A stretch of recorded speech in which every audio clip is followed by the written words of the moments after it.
இன்றைக்கி நம்ம என்ன பார்க்க போகிறோம்னா ஆர்கேஜி வெட்டிங் சீரீஸில் ஒரு சூப்பரான நெய் அப்பம் தான் பார்க்க போகிறோம். 3 மணிலேருந்து ஒரு 4 மணி நேரம் பச்சரிசியை வந்து நல்லா வாஷ் பண்ணிவிட்டு ஊற வச்சுருக்கேன். ஒரு 3 வாட்டி கழுவிட்டு இந்த தண்ணியை நல்லா ஃபில்ட்ரு பண்ணிவிட்டு ஒரு மிக்ஸி ஜாரில் நம்ம போட்டுக்கலாம். இது அரைக்கிறதுக்கு நம்ம கொஞ்சமாக தண்ணி ஊற்றிக்கலாம். இந்த பாருங்கள் எந்த அளவு ஊற்றுறேன்னு. அரைக்கிறதுக்கு முன்னாடி ஒரு சின்னதாக ஒரு பாத்திரம் வச்சு அதில் ஒரு 100 ml தண்ணி ஊற்றி சூடு பண்ணியிருக்கேன். 150 கிராம் ஒரு அச்சு வெல்லம் எடுத்து வச்சுருக்கோம். அதை நம்ம இதில் போட்டுக்கலாம்.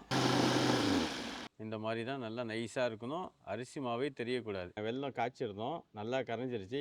ஃபில்ட்ரு பண்ணி அப்படியே நம்ம இதில் ஊற்றி மிக்சியில் அப்படியே சேர்த்து அரைச்சிக்கலாம்.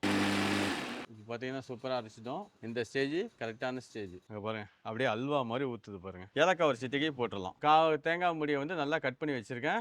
அதையும் நம்ம அப்படியே போட்டுக்கலாம். ஒரே ஒரு பிஞ்சு சோடாப்பு. 1/2 kg நெய் ஊற்றுறப்போ பார்த்தீங்கன்னா நல்ல வாசனையாக இருக்கும். சூப்பராக ஊற்றியாச்சு நெய். இந்த நெய் போதுமான அளவு. பார்க்குறதுக்கு அப்படியே அதிரசம் மாவு மாதிரியே இருக்குங்க. இப்போ நம்ம இதை ஊற்றிடலாம். எல்லா குழியிலையும் நெய் ட்ராப்பாக ஊற்றிட்டு சைட்லேருந்து தான் ஊற்றணும். இந்த மாதிரி இப்போ பார்த்தீங்கன்னா ஒரு பக்கம் வெந்துருச்சு, இன்னொரு பக்கம் நம்ம அப்படியே சேஞ்ச் பண்ணிக்கலாம். இப்போ நல்லா திருப்பிட்டோம். இந்த ஸ்டேஜில் நம்ம நெய்யை தாராளமாக ஊற்றிக்கலாம். எல்லாமே சூப்பராக வெந்துருச்சுங்க. இங்கே பாருங்கள், கலர் கூட நல்லா கோல்டு கலரில் இருக்குங்க. சூப்பராக இருக்குது, ஃபஸ்ட் கிளாஸாக வந்துருக்கு. இங்கே பாருங்கள், அப்படியே நம்ம இதை எடுத்துடலாம்.